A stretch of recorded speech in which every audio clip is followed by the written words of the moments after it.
All right, welcome back to our Pre-Evo 2015 Super Show. Coming up next is going to be Brkrdave. We'll be talking about Persona. We'll also be talking about side tournaments, Under Night and Blazblue. Yeah, we haven't mentioned this, but on Twitter, if you follow Anime Evo, they have a lot of information about side tournaments. There's so many side tournaments at Evo this year, it's ridiculous. I think it's anime_Evo. Let me see. Is it? Yeah, anime_Evo. Okay, yeah. Okay. Yeah, and Mad Catz is helping out with a lot of these tournaments. That's where the official Arc Revo qualifying tournaments are going to be and stuff. But we'll get into all that in a little bit. But say hi to everybody. This is Eddie, a.k.a. Brkrdave. Hello. What's up? So what we want to do is go over storylines in the game. We want to talk about players to watch, and if there's anything else going on, we'd like to hear about it. You know, just what people would want to know in order to watch and feel like they have an idea of what's going on. Well, I think the first thing to know about Persona is that we're playing a different version than the one that's in Japan currently. So there was a new version of Persona released maybe about a year ago, and they've patched it twice since they released it, and the current version that we have here is 1.1, but the version Japan has currently is 2.2. Okay. 2.0. Sorry, and we're actually going to be playing 1.1 at Evo because I actually heard from a representative at Arc System that they want Americans to do well for once. Really? So this was an Arc System decision then, huh? I think they like talked to Mori about it. Okay. You know, we can't even play it here at 2.0, so it wouldn't really be fair to us. I guess, yeah. Damn. Okay. So yeah, we'll be playing 1.1 at Evo. Okay. Generally, so if you're going to compare it to Vanilla was last Evo, the player base is it's kind of gone the direction of Marvel in that there's a lot less player base, but the people that are still playing are very strong, like a lot stronger than they were at one point. So you're going to be looking for people like Lord Knight, Banana Ken. There's a few newcomers, and then there's Naoto Lololol, who goes by Dunpa now. Base, I think, might be strong this year, but in general, like, you're looking for about 3 American players to actually do well, and then the rest have kind of fallen off. And then so those 3 are Banana Ken, Lord Knight, and it's honestly questionable as to who might be a third, but there's lots of like sleepers, and there's only been a couple tournaments to really decide who's really the top. We've seen a couple of Risei players that are strong actually in America. Pain is from look out for. Right. Yeah. So wait, at CEO, was that one? That was 1.1 we played then, right? It was. It was Tectal Eastside playing Risei also. Okay. So those are a couple players to watch also. I actually posted a link that shows Stunedge had Stunedge is I think he was born in America, but he moved to Japan for a super long time. He came back here, and now he's back in Japan, but he posted a basically notable player list for each block. Okay. Now, the link that I got... That's not the full link, for sure. Yeah, that's not the full link. Scroll up. Oh, I see. Oh, okay. Never mind. I see what's going on. I'm only seeing part of it. Okay, I got the whole thing now. Okay, so you want me to... just right-click on the link, dude. Want me to post both of them? Yeah. Okay. Yeah, sure. So I'm pasting this into chat here. There's one link.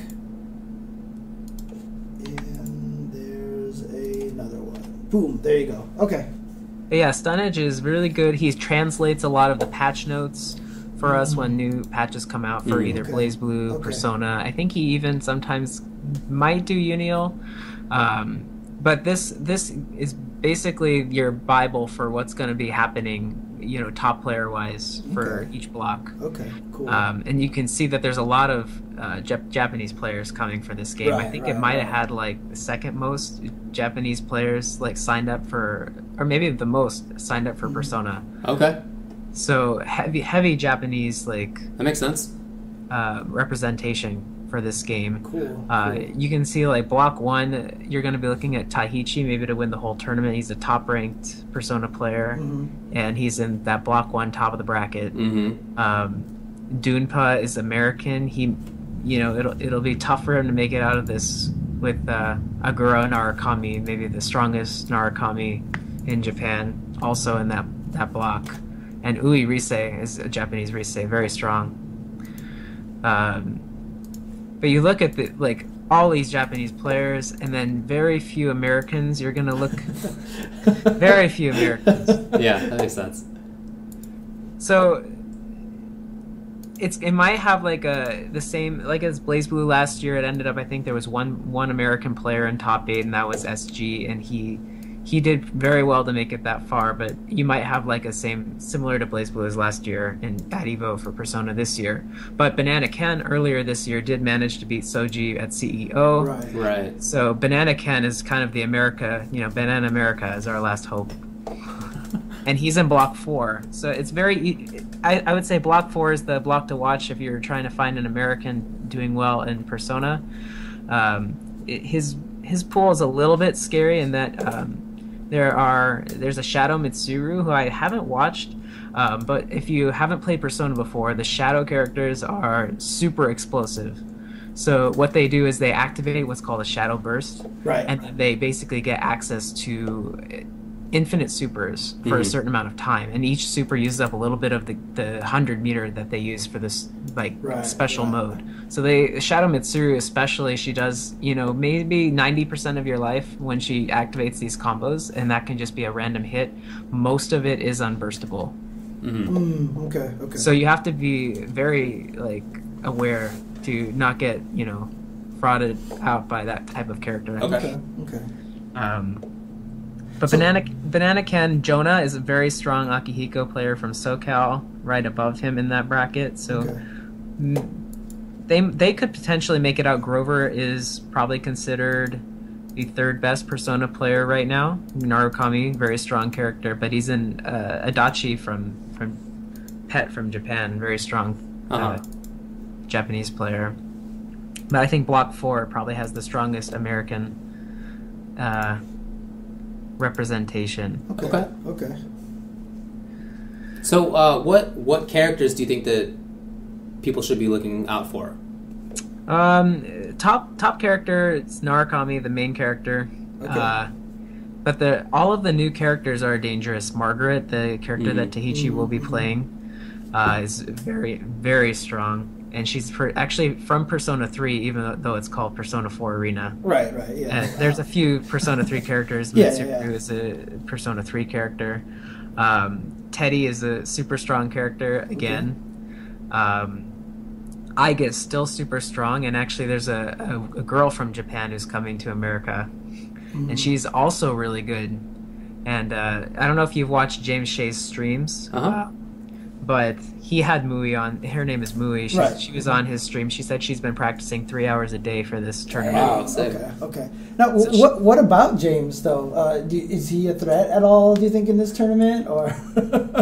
Sadly, no. He's playing the worst character I've ever seen. Oh, that's right. Yeah. Okay. Yeah. He's playing this character Junpei that he essentially tries to hit home runs. Right. Yeah. But to access this mode that you're probably never going to activate against a strong player. Right. Okay. He does minimal damage, minimal mix-up, minimal neutral game. Dang, he was the character that looked super interesting. He does look interesting, Yeah, his normals aren't very good. His damage isn't very good. His mix-up's not very good. But when he's in that mode, that if he hits you enough times, he gets access to the mode, which does carry from round to round, where he regains his health. Okay.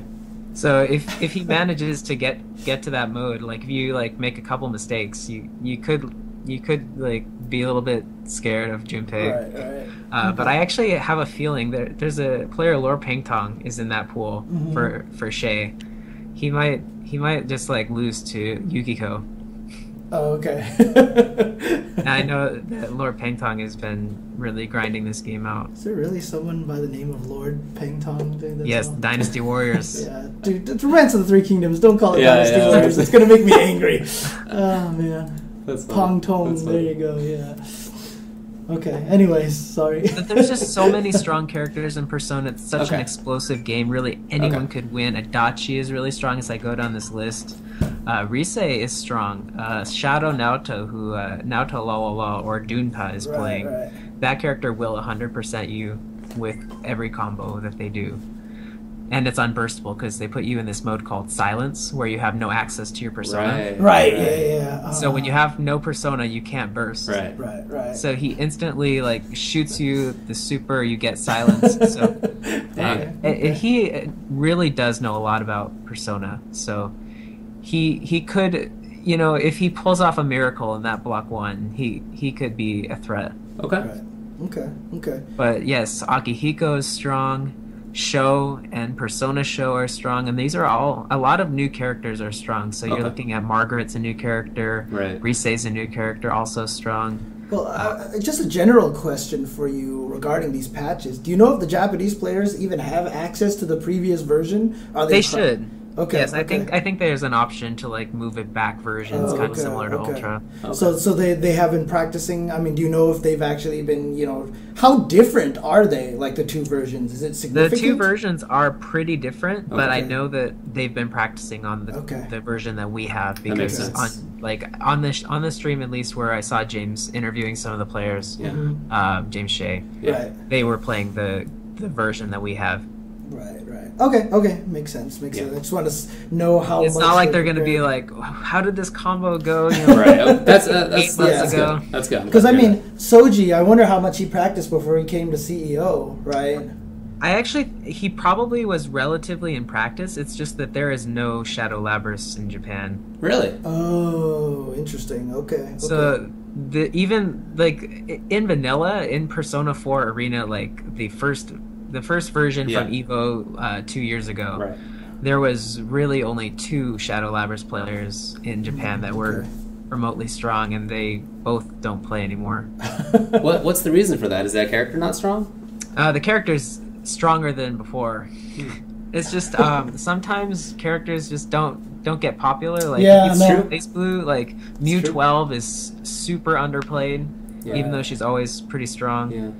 Let's not talk about Hakan. Every game has that. Yeah. Okay. The Shadow Labrys is definitely that character. Like, damn, especially because she activates, like, I'm sure you've seen it, Titanomachia. Every time she enters Awakening, she gets access to her special Awakening super that lets her win neutral, where she can do all of her her bowls and moves one after the other while she's moving. So she basically bursts when she gets put in that Awakening state. She activates her super and she can just win at that point because her damage is actually that high. She was the character that I played when I played the game for 2 months. And they made her damage a lot better. Fun. They gave her better mid-screen combos because she has wall bounces now. So, very character to watch out for. Definitely really hyped to watch Banana Can, that's for sure. And he actually, the persona that was at Evo, I think 2 years ago, Banana Can did beat Yume in a 1-3, I think. Ooh, dang, okay. And that was after the tournament. It was casuals, but it's still beating the person who won Evo. Right. In best of 5. Do you think Banana Can has a strong chance of winning this tournament? I mean, would he count as one of the favorites? Is US actually in a position where they could take an anime game at Evo? It's a pretty deep breath. I actually think Banana Can is very strong. There's just so many players. Yeah, of course. There's so many matchups that he's probably never played before. At the level that he's going to be playing them at, that it would be very difficult. I mean, he did beat, one of Japan's top 5 players, so anything's possible. Definitely. Okay.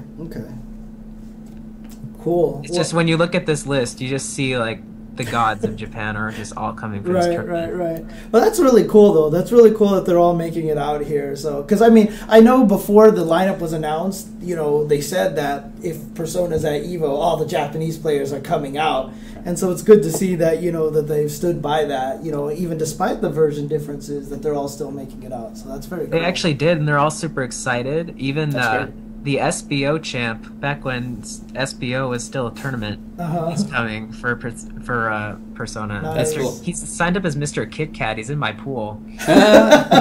So in other words, we're gonna hear later on about how Brkrdave eliminated the former, SBO champ, right? So. Well, maybe. Are you still rocking Teddy, or who? Are you? I am, and he actually is still rocking Mitsuru, which is like his worst. Well, it was his worst matchup. I've actually not played it super. I haven't played that matchup a lot. She's underplayed now that she's not broken. Right. Yeah. Okay. But it would definitely be the highlight of my current fighting game career. I hear you. The SBO champion, even if it was from 3 years ago. I hear you. Yeah.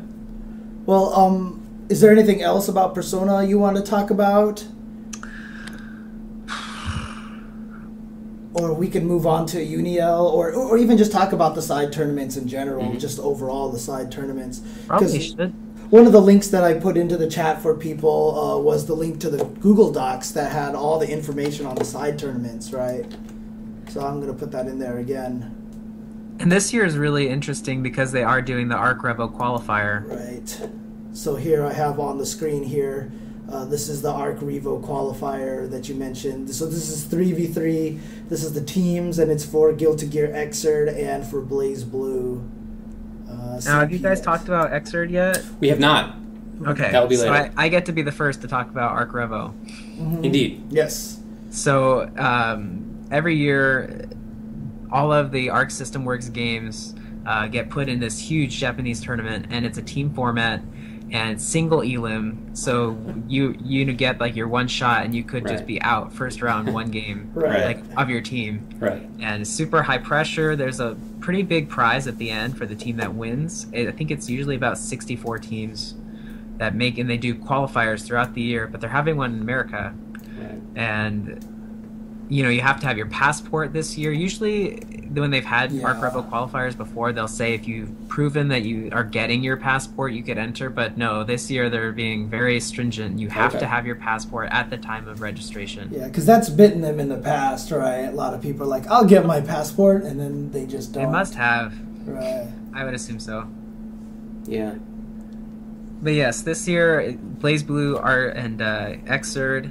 For Blazblue, there are maybe 5 teams that are going to be like in contention to try to get this prize, and we'll see how they do in Japan. So far, there have been 2 Blazblue teams that got sent to Japan for Arc Revo. One of them made it past the first round, and one of them did not. Right. Okay. Now, these 3v3 tournaments are only open to America, right? So obviously the Japanese players coming out here can't enter this at all. So this is guaranteed to send U.S. teams to Arc Revo, correct? That's right. Yeah. And I actually don't know what happened with the Marlin Pie thing. They said no. They said no. He can't enter. Yeah. That's unfortunate. Yeah, it's too bad. And you know what? I mean, you can't really get mad at them because I'm sure there's like legal loopholes they have to go through or something. Maybe. Markman talked to them. He actually went up and talked to them and asked them if they could get Marlin Pie in, and they basically told them that they couldn't do it. That they really didn't have at least the U.S. branch didn't have a lot of control over that. So. Okay. All right. Well, do you want to talk about Blazblue or Under Night? So Blazblue, you're going to be looking again for Lord Knight. SG will be coming, who was the top-ranking U.S. player from last year's, and those are the 2 people who ended up going to Japan with that prize of going for the tournament. Huey will be entering with his team. I think his team is DS Move, and Jonah, who's playing Valkenhayn. DS Move is playing Noelle. Both very dangerous characters. Obviously, Huey will be playing Bang, who is very, very, very strong in this version, and that's a team to watch. The Lord Knight team of, I think it's Lord Knight, Lich, who is, I'm not sure he's come to Evo before, but he's highly regarded in New York scene, and they'll be teaming with, I think that's SG. So those are probably the 2 favorite teams to watch out for. For those people, I put myself in there. Maybe a third-ranking team. I switched characters though, so it'd be difficult for me. But my team will be Lord Pengtong and oh yeah, the Biter. Come on, dude. It's your team. Yeah, No, the Biter. I can't even, I think he's playing talk about Ragnar. that. But we'll see how my team does. It'll be interesting. Yeah, I mean, just so I saw some people in the chat asking about this. We went over this on a previous Tuesday show. Reason why Marlon Pie can't enter is because he's not a U.S. citizen. He can't get a passport. But he is from Japan. Yes. And so he has a green card in the U.S., so he can travel back and forth between the U.S. and Japan. Right. He just doesn't have a U.S. passport, which is a requirement what now, they need for some reason. So there you go. I heard maybe it had something to do with like working. When you travel with a green card, you have to travel for it had to be for work. Because this was like a gift or something, I don't know. Oh, interesting. Okay. Maybe like some sort of legal issue for traveling because it's like a prize. Okay, it could be. Yeah. Okay.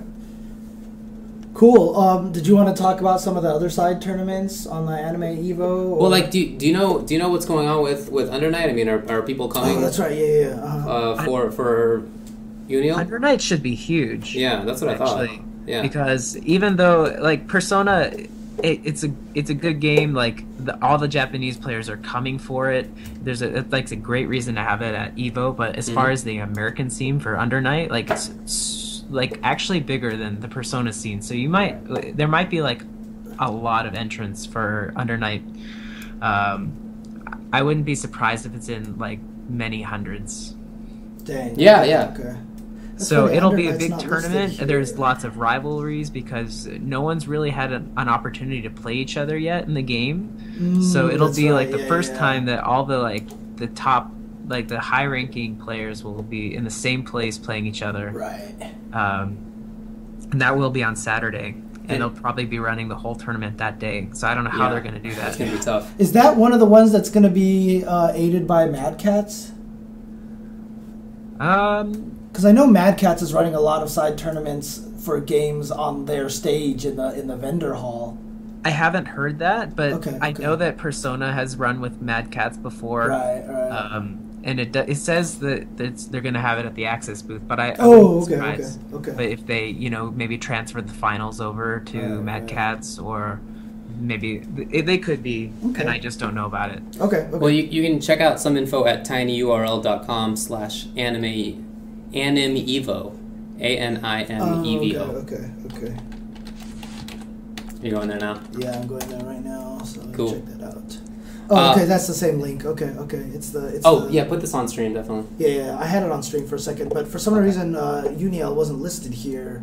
Oh, no, it's right there. On the Someone left. can't read. Someone cannot. With its bizarre language there. Exactly. And any thoughts on who's likely or to do well at the Uniel tournament? Well, the person from America will be 2 Gigabyte just because he has that. He's won every major that he's attended. Yeah. I'm playing a new character that is much stronger than my previous character, so I would be the sleeper of the tournament because I haven't really entered anything. Who are you using now? Merkava now? Yeah. Oh, good stuff. Yeah. Good stuff. So, very strong character. Yeah.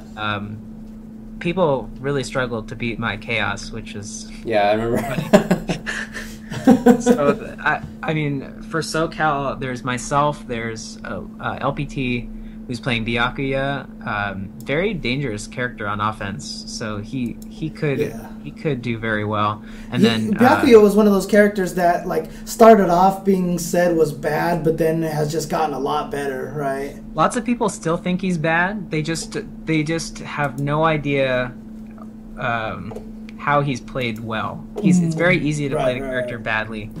It's very difficult to play the character well. But he has a lot of strengths going for him. He has a couple problem matchups, and that does keep him from being ranked among the highest. There was recently a tier list created now that Uni ST has been announced. Right. They did a last tier list for Under Night in Birth, and they placed Gordo, Merkava, and then Eltnum as the top 3 characters. Oh, interesting. Okay. Waldstein has fallen off a little, huh? Waldstein fell like the most out of all the characters they thought were good in the beginning. Waldstein is now considered kind of not that. The grappler syndrome. Yeah, exactly. What about Hilda? Hilda moved up. She's probably with Waldstein.